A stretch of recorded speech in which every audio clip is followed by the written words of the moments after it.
I have been selling this book, Zanazli and Wan Chun Hong's Guide to Indie Filmmaking, which is published by MPH. For a while now. It's a really good book if you want to be a filmmaker, whether it's for YouTube, social media, TV, film, cinema, whatever.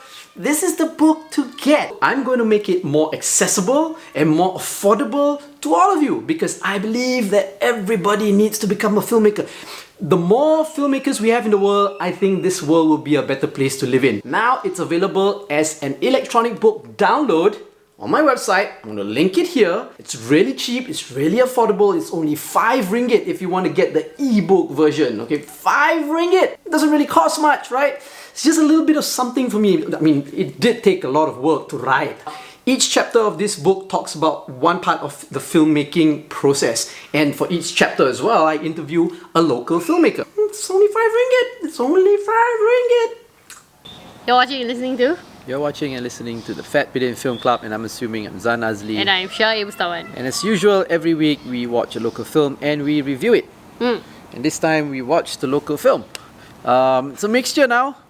Streaming services, cinemas are open. We've gone. Yeah. But are there local films in the cinema at the moment? We don't know. Well, there was Barbarian Invasion. Oh yeah, but which we watched and reviewed. The run is over. The run is over in KL, but it's going to, I think, Penang and Johor, if I'm not mistaken. Okay, so like Anyway. this week we're gonna review a film that is on Netflix. Yes. That's What's the film called? Balik Baju. Balik Baju.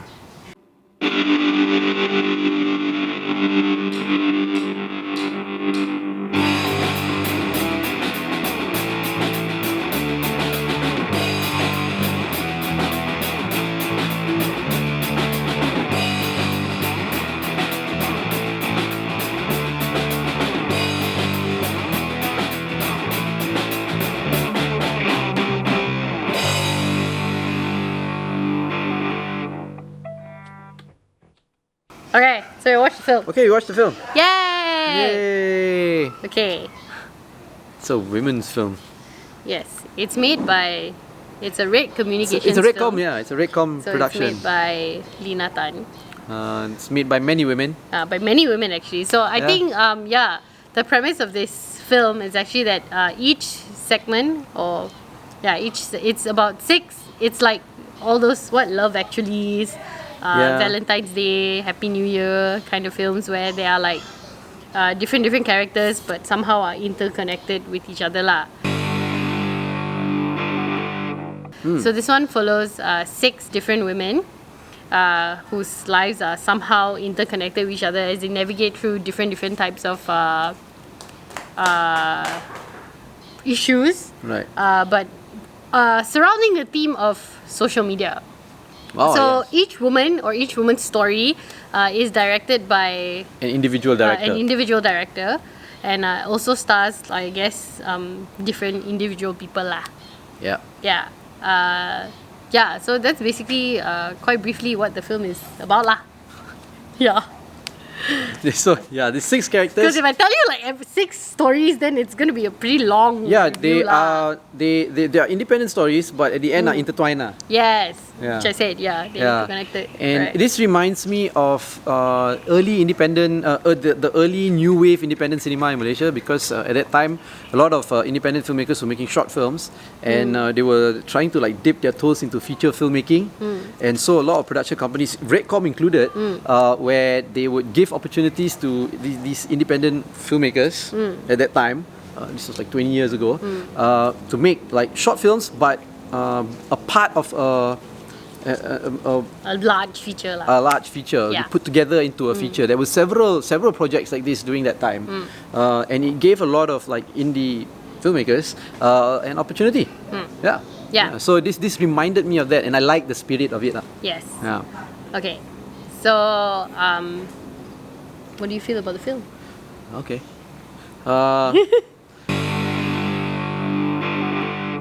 I hate woke films. Films that are so woke as fuck, right? Woke AF films. People who make woke films should die. I really think so. when you're trying to hit me on the head. Extreme. Yeah, extreme Oh because my because God. the feelings and reaction that I get when I watch a woke as fuck film just makes me feel fuck, right? But I like this film. This film is woke. It creates awareness.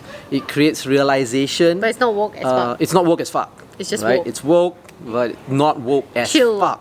Right. Low key woke. It's entertaining. It's warm. It's sad. It's sometimes angry. Right. A lot of emotions to it. But at the end of the day, it doesn't make me have a strong reaction like when I watch a woke AF film. I like the story. It's very women-centric, women's rights and gender equality, and and how women are treated, how women should be treated, how men are seen to treat women and all that. And usually films like this can be annoying for men, right? But I love this one. I really like the film. Initially, some of the stories involving these young girls, right, were a little bit annoying to me because, but it has nothing to do with like a feminist element to it or anything like that. It's nothing to do with it. It's more like I'm at the age that I am, and whatever they're going through, I've seen it. No, I cannot relate. I've seen it. It's happened before. Yeah, at the time no social media, but the basic concept of it and stage in life is the same. And I've seen it happen. And when I see them go through it, it makes it so predictable to me already. So maybe those parts were not really made for an audience like me. I could already see what's coming already, right? But the way it's treated is real. How these young women go through it is real, and I can understand that. Yes, at that stage in life, you can feel that way, right? So to me, it felt real, and then slowly it didn't bother me anymore. And then when it started going through all these issues, and as the story developed, I started to like the film more and more, right? I felt like the first half of the film was more together rather than the second half. I don't know, maybe it's the filmmakers themselves, compilation of their stories, when it's put together.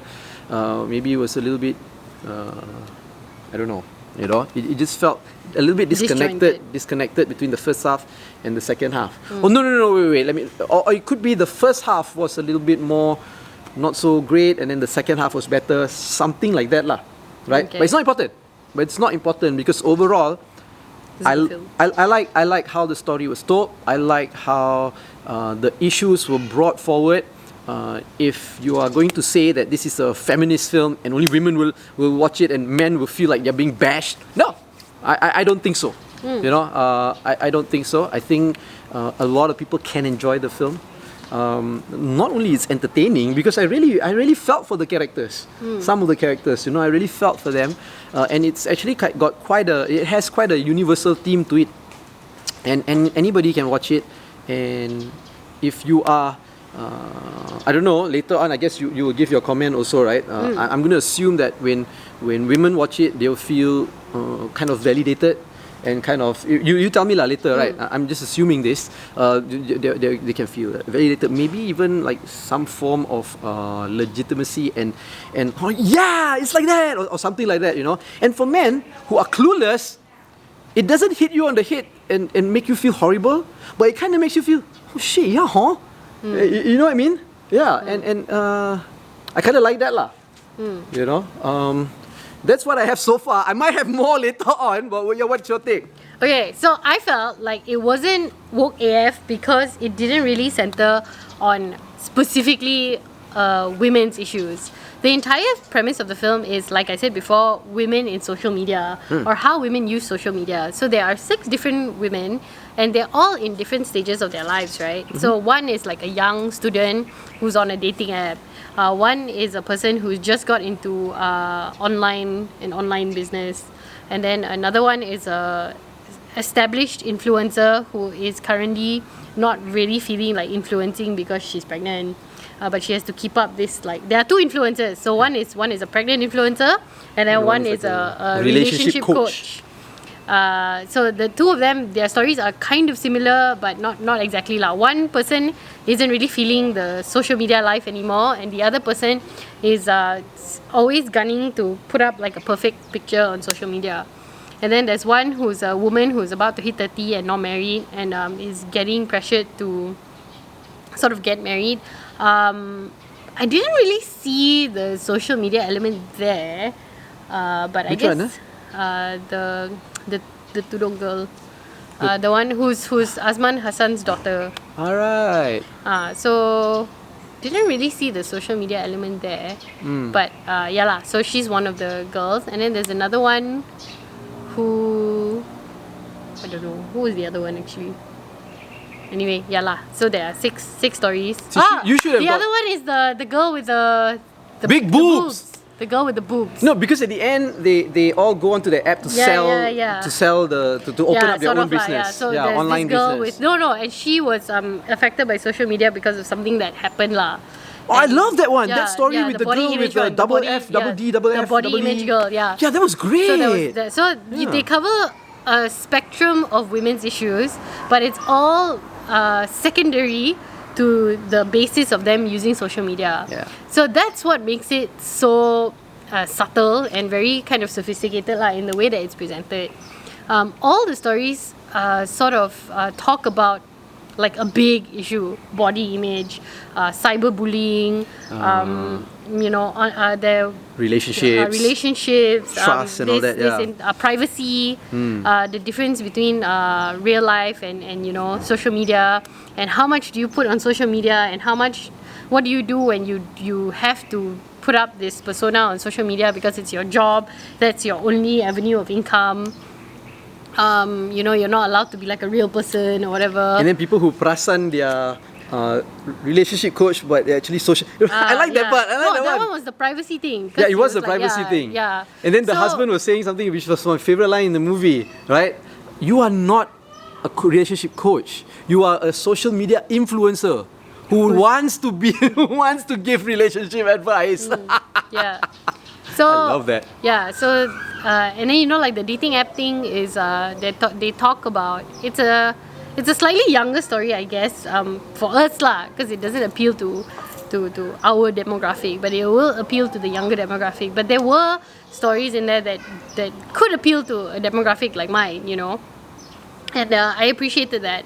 So it really is a something for everyone kind of film, and it's very it's I think done quite well. The only thing is that I know that they're supposed to be short stories, but because it is a feature, I would have liked a little bit more continuity in the characters lah, because it was not exactly very segmented. So the flow was nice, but like you said, between the first half and the second half, it's very jarring, number one, and then number two, there isn't an instance where you see the characters overlap, but then after that, later on in the movie, the characters in the first half kind of sort of just disappear. Yes. Except for the person who's narrating the story.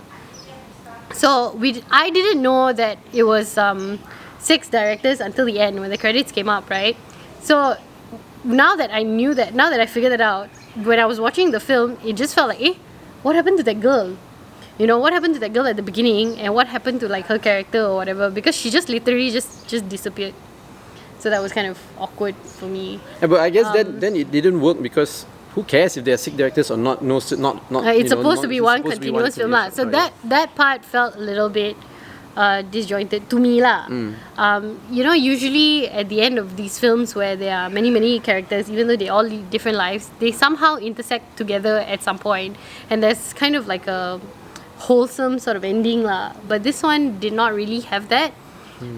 The shorts sort of ended in between the films, and then it's like they were doing it in progression. So it's like, okay, 1 and 2, and then 2 and 3, and then 2 and 4, and then 3 and 5, like that lah. Yep. So the only character that really anchored everything together was the person who was narrating the entire film. But even she also doesn't come up like in the end, And there were certain times when, even though yes, it is a film about social media and everything, you can't touch on serious issues and then just kind of leave it on the surface. Like for example, they bring up this child marriage thing, in the film, and then when it comes to the climax of that issue, they just dropped it. So they showed us that climatic scene in the film, and then after that it's just like a two line narration about, oh, you know, after this I have to be more careful who I market my products to, or something like that. And then that was the end of the child marriage thing. So it didn't really feel to me like a solution. Not really a solution lah, but it didn't really feel to me like you already brought up the issue, and then you don't really like fully address it in its entirety. So then why bring it up at all? You know, if it's to create awareness, it doesn't really do that. In a very subtle way, yes, you show that the only thing it shows you is that social media can be deceiving. You never know who you're talking to on the internet. But other than that, it doesn't address the entire child marriage issue, which they brought up several times before that. But they never really like fully hit on address it. So not that I felt a bit uneasy about that, but that it wasn't really to my liking lah. But I also understand that it's because they're all shorts, right? But then to me, that could have been resolved or handled a little bit better. Can I say yes, something about that? I felt that it was I have a totally different reaction to that lah. I felt that it was okay because they kept on bringing it up. But then at the end, it made the end of that issue, right? The one the child bride story, right? It's like, what the hell? Which is exactly the feeling of the government right now. Like, what the hell? You know, they've been bringing it up all this while, right? Oh, child marriage. And then after that, I remember when it was the Pakatan Harapan government, when they brought it up several times. And then suddenly, and cannot because, you know, this is jurisdiction of the state and then there's limitations. And then after that, now, what the hell? So basically, when it ended like that, it felt like, shit, man. So what's going to happen now? You know, so I saw it like that lah. Yeah, okay, that's okay, I guess. But as the film, I don't know. I personally would have liked some sort of something. Yeah, so there was that. And then, yeah lah, that's basically it lah. Overall, I think the film was great. It was fine, and I enjoyed it. It's really nice to see a film like this done in this way, which is quite a classic way of doing films. Yeah, very conventional. Yeah, but sort of move towards the current times, because like, I don't know, you don't really see films like that made anymore or made recently. Films nowadays try to be very different lah. I don't know any other way to describe it, but it's very differently made. So this was nice. We watched it in one afternoon. It was a really relaxing, kind of entertaining watch. Yeah. It wasn't too heavy, and I think the appeal really is the fact that there really is something for everyone, and they address a very wide range of women. So like you said, a lot of women can feel represented and can feel seen through this film. And honestly, I expect nothing less from Lina lah. So I'm really happy. Yeah. It's not going to win an Academy Award, but it's a good film. No, very but decent. Yeah, but these films are great to like you said, in a subtle way, sort of educate men who maybe didn't know, and just really just start these kind of conversations. Because if these films are not made and these issues are not brought up, who else really is going to talk about it? And it's not just men; it's whole of society. Yeah. So and it's sad to think that Malaysian society needs something as basic as this as a film to create realization, to educate them. Yeah, but okay, But that way it is. So yeah. So what do you think? Watch this film? Watch the film. Watch the film. Go to Netflix, watch it. Yeah, it's called Balik Baju with an A. Yeah, and let us know what you think. Yeah, I want to say my favorite story was the boobs one. The boobs one. Yeah, the big booby girl with Joanne Kam. That story was dealt with really, really well, and I think it was actually one of the better stories in there. I also liked the. It almost started out as a PSA. Then oh no, actually got a bad. I also liked the single woman in her 30s working one. I thought that one was really, really nice. Maybe a little bit overdone in some parts, which is actually most of some parts of this film. Caricature-ish. But I thought that story was important lah, because having gone to a public university, a lot of the girls that I've met who became women eventually at some point, between their early to mid 20s, marriage is all they talk about. And they are like just so afraid of getting married any later than like 25. Whereas I was always like, why? You know, so I felt like this film was kind of important to show women, like, you know, it's okay. It's really okay. And you don't have to settle for anybody lah. And just do you. Just you know? marry before 30. Even if you don't also, it's okay. I would have been okay. So yeah. You're better now. So watch this film. Aren't you better now with me? No? Don't like this No? video. No. Subscribe to all of our social media platforms at So, Fat Bidin. or go to fatbidin.com fatbidin.com to get everything. Let us know what to watch next. Yeah. And yeah, you've been watching and listening to. Fat Bidin Film Club, assuming I'm Zan Azli. And I'm Chiel Ibustaman. And yes, my life is so much better now.